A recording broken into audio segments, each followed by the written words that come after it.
Márcanos, tu opinión es importante. Aquí sí te escuchamos. Llámanos al teléfono 232-2912, 232-2913 y 232-2914.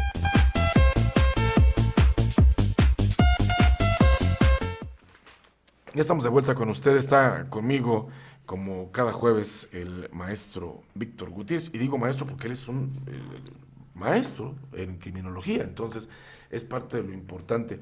Estoy siguiendo algunas series. Primero que nada, buenos días, los saludo. Buenos días, buenos días. Estoy siguiendo algunas series y ayer vi una película que me encantó, se llama Caminando entre tumbas, Walking the Tombstone, con un estupendo actor, y trata de un par de secuestradores que eso hacen, secuestran personas, piden rescate, pero todas sus víctimas son asesinadas, no entregan a nadie con vida, en este caso, o mutiladas, comportamientos que me llamaron la atención, y dije, aquí hay muchas personas que han sufrido el tema del secuestro, y que a veces no nos enteramos porque no es una circunstancia que sea pública.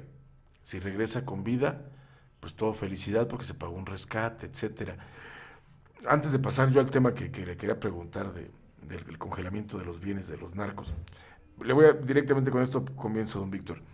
Cuando se paga un secuestro, ¿qué pasa entre los secuestradores y qué pasa con el secuestrado? ¿Por qué no se entrega a la víctima? Bueno, acá es una pregunta súper interesante y quizá la respuesta parece muy simple que voy a dar, pero es en base a muchos estudios de criminología. Dos cosas pueden pasar. La primera, que puede existir el síndrome de Estocolmo, es decir, que haya una empatía entre el que es secuestrado con el secuestrador. ¿Y por eso lo mató? No, esa es la primera que, digamos, es la más favorable.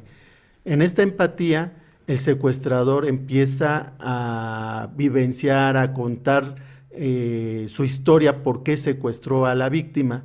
Entonces, en esta empatía puede hacer que se le defienda, que se le proteja y que, bueno, que tengan el dinero que se está solicitando y se acabó. Pero más allá, inclusive, han logrado hacer amistad y la persona secuestrada solicita a los mismos familiares que no se haga ninguna averiguación, puesto que fue bien tratado, ¿no? La segunda es cuando se priva de la vida a la víctima. ¿Por qué sucede? Por algo de lo más sencillo. Cuando la víctima muere es porque dentro de los secuestradores existe una persona conocida. Siempre tenemos que considerar que en un secuestro existe un familiar, un amigo, conocido o empleado despedido. Porque ellos conocen si se tiene dinero, porque cuando se pide el rescate se dice, a mí no me salgas con cuentos, sabes que tienes tal y tal cantidad en tal lugar. ¿Quién sabe eso? Solamente familiares. Muchas veces hemos sabido que mismos hermanos, tíos, están involucrados, por supuesto. Información. ¿Se acuerda el hecho de un exjugador del Monterrey? ¿Se acuerdan, muchachos? Que ¿cómo le decían el Gato Ortiz, su participación en un secuestro es decir, Huicho, Pedro, tal, aquel traía un contrato de $200,000, este traía un contrato de 100,000, o sea, pone el dedo. Claro, entonces en criminología se dice que los muertos no hablan. Cuando aparece una persona victimada, privada de la vida, es porque se conocía la identidad de la persona que la secuestró, que la violó o que la robó. La persona que va a robar, que va a secuestrar, lo que necesita, lo que quiere es obtener dinero. Y se acabó, la suelta, obtiene el dinero y la deja libre. Una profesión cualquiera, un negocio cualquiera. Claro, porque hay una ética dentro de los mismos delincuentes. Un criminal tiene ética. Dentro de los mismos delincuentes existe su catálogo ético. ¿Cuál es? No matar a los padres, no violar a una menor, ¿sí? Y si tú eres un ratero, vas a robar, se acabó, no vas a privar de la vida. Entonces, vea qué sucede. Si la persona identifica a la víctima, ellos no van a estar con la zozobra que al rato hable y lo denuncie. Por eso es que se asesina, porque así no quedan huellas de ese acto. Por eso siempre lo hemos dicho en otros programas, que cuando hay un homicidio, que investigar 500 metros a la redonda, porque ahí posiblemente vive la persona que privó de la vida a la misma. Por ejemplo, recuerde usted que en el Pedregal hubo una menor que desapareció. Estuvieron buscándola y entonces dentro de las personas que más ayudaron a buscar, pues les decía, yo la vi que pasó por acá, iba para tal lugar, se iba acompañando de tales. Y yo les dije en ese momento que ya estoy dando un curso sobre homicidios en la Procuraduría, que cuando existía un secuestro, al primero que teníamos que investigar era el que más trataba de colaborar en la investigación. ¿Por qué?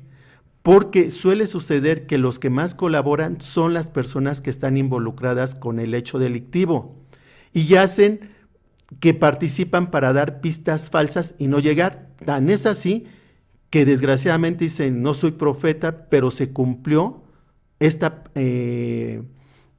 parte fundamental de la criminología, porque el señor que decía que se la habían llevado para allá y para acá y que estaba guiando la investigación, encontraron el cadáver bajo su cama. Él, cuando iba a la tienda La Menor, la metió a su departamento, la violó y la puso debajo de su cama, en lo que desviaba la investigación para poder sacar el cuerpo. Entonces, si nosotros inmediatamente cuando veamos que la víctima murió, las primeras investigaciones, las primeras indagaciones deben ser a lo interno de la familia. Aquí tenemos a Cassandra, lo dijimos aquí en el programa, el hecho de la que chica de Uruapan, el hecho que Cassandra haya perdido la vida y la forma que fue, está involucrada una persona, y no fue así. Bueno, estaba el padrastro. El padrastro. Y de alguna manera la mamá también. Nosotros hay una hipótesis, la investigación, nosotros dijimos que hay veces que hay tanta presión a las asistencias gubernamentales y de procuración de justicia que a veces se buscan chivos expiatorios y se hace una mala integración de la averiguación. Yo dije que no va a pasar mucho tiempo en que este señor, aunque esté vinculado a este hecho delictivo, vaya a salir por una mala integración de su expediente. Esta persona evidentemente no actuó sola. Ya vimos cómo existen en su Twitter fotografías que se tomó cuando iba en el vehículo. Esa mera prueba puede echarse abajo, en el que la Procuraduría dijo que Cassandra nunca había salido de su casa. Esta información fue conocida por un medio, que es Changonga, donde se puso la fotografía, y varios que logramos todavía ingresar al Facebook de ella, veíamos las relaciones que existían, que para ninguna mujer va a ser agradable, que está la forma en que la toca, la forma en que la abraza, y la madre nunca se haya dado cuenta. Desde ahí ya hay una culpabilidad, no percatarse la madre de que su hija está viviendo un proceso de violencia. Entonces, lo mismo también dijimos que va a pasar con la tuta. Esta grabación, este diálogo que tiene en el vehículo del rinoceronte, rompen el proceso, el debido proceso que debe existir. Nosotros hemos tenido la fortuna aquí en su programa de lo que hemos hecho. A los 2 días o más adelante hemos tenido razón en lo que se ha planteado. En el caso del fiscal Nisman en Argentina con Cristina Kirchner, que dijimos que indicaba que no había sido suicidio. Acaban de publicar un artículo en la revista internacional Scopain, que escribió su servidor junto con otro amigo, Álvaro Hernández Calderón, en el que hablamos de la necropsia psicológica. ¿Qué es una necropsia psicológica? Se preguntarán, ¿cómo hacerle una necropsia o mal llamada autopsia a un cadáver y psicológica? Así como el médico forense abre un cuerpo para determinar las causas de muerte y los mecanismos que lo llevaron de una muerte violenta, nosotros podemos hacer una necropsia de su psique del que perdió la vida.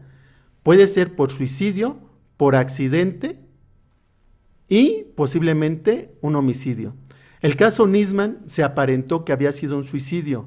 Nosotros dijimos que se tenía que explorar sobre cómo era su vida anímica antes de perder la vida, si él mostraba estados depresivos, con quienes tenía comunicación, qué conflictos laborales o personales tenía antes de perder la vida. Y ahora nosotros el artículo se mandó una semana antes del domingo pasado, se publicó el día domingo y el sábado las fiscalías de Argentina estaban corroborando que efectivamente fue un homicidio. Quiere decir que nosotros lo que estábamos presumiendo en ese artículo que está, y ahorita varias cosas que están saliendo, el cuerpo fue removido, se vio que lo jalaron, lo pusieron en una posición que no obedece. Por eso la criminología es muy importante porque tiene varias ramas. Dentro de las ramas estamos diciendo la medicina forense, pero la medicina forense cuando puede el cuerpo hablar, hay veces que es difícil que hable la mente.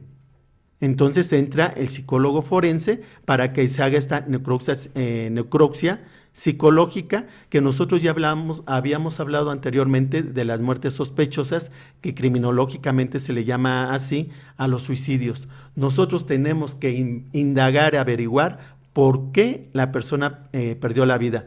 Hay una lectura que se puede hacer desde el ámbito del psicoanálisis. El psicoanálisis, para explorar la psique humana, nada más palpable, vamos a decirlo de alguna manera, que es mediante los sueños. Los sueños se expresan mediante dos vías, la vía manifiesta y la vía latente. ¿Cuál es lo manifiesto?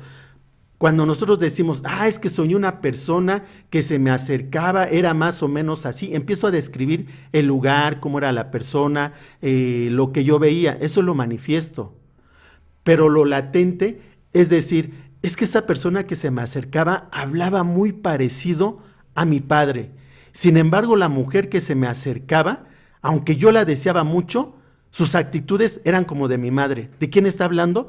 De la relación que tiene con sus padres y la relación que le impide tener una pareja, porque la pareja no la vivencia como una pareja sentimental, sino como la relación de padre y niño. Entonces un homicidio así también se tiene que entender, interpretarlo como si fuera un sueño, porque finalmente la muerte es un sueño, ya nos decía Calderón de la Barca. Entonces nosotros vemos el cadáver ahí, pero tenemos que ver esta parte manifiesta, cómo está el cuerpo, si se socorrió a apoyarnos de la criminalística que nos da el cómo, los elementos físicos que se emplearon. Pero la criminología es el qué, que son los elementos psíquicos de qué llevó una persona a asesinarlo o qué llevó a esa persona a privarse de la vida o entrar en un conflicto. Bueno, íbamos a hablar un poquito del congelamiento de los bienes de los narcos, pero será para la siguiente ocasión. ¿Qué claro tendrás que sí. en tu programa el día de hoy a las 5? Vamos a hablar un poco todavía del caso Aristegui, que nosotros aquí hablamos de esto México Leaks, ¿recuerda usted? Y al otro día le quitan el contrato. Entonces, ya me imaginaba yo una cosa de esas, pero Grupo Radio Tele siempre estamos a la vanguardia. A mí me da mucho gusto y lo eso. bueno es que pues esta oportunidad que usted nos da, nosotros lo que aquí exponemos se investiga, no hablamos nada más. Que déjame decirle que el Grupo Radio Tele va a formar parte también de México Leaks, ¿eh? Vamos a integrarnos con ellos, eso es un esfuerzo del periodismo independiente, y como lo hemos dicho siempre, nosotros aquí no dependemos de los dineros de los gobiernos ni de los partidos políticos, aquí somos libres pensadores todos. Gracias, don Víctor. Pues una felicitación por ello y saludos a todos los amigos. Gracias, es el corte de las 11 de la mañana, nos identificamos, regresamos rápido, está usted también escuchándonos a través de la señal de Vox FM en el 103.3 de su aparato receptor. Soy Rafael Cortés y esto es Voz de Ciudad. Márcanos, su opinión es importante. Aquí sí te escuchamos. Llámanos al teléfono 232-2912, 232-2913 y 232-2914.